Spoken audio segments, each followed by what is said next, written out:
Hello guys, good morning, good morning. Ito nga pala po ang Batanggenyong Lagalag. At ako'y napadaan na naman din sa Taal Diversion at nakita ko ring Eduardo's Restaurant. Ay pagkadami lagi din nakain pagka ako'y nadaan, lalo na pagkagabi.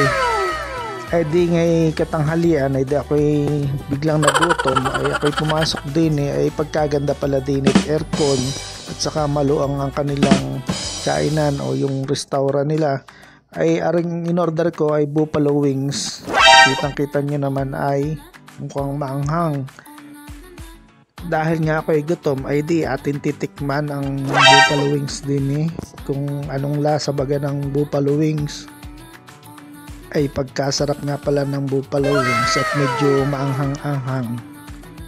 Binilang ko ang laman ng isang order ay parang siyam ang laman na chicken. Ari naman ang kanton ang isa ko pang in-order ay kitang-kita niyo naman kadaming gulay at saka medyo may sabaw na konti. Ari siguradong masarap kahit ari aking titikman din at nang malasahan na ang kanton din sa Eduardo's.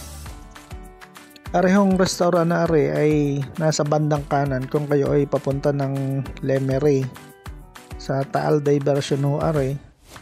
Kaya siguradong mapapansin nyo pagka napadaan din At ari naman ang isa ko pang in-order, ari ang tinatawag nilang Bicol Express.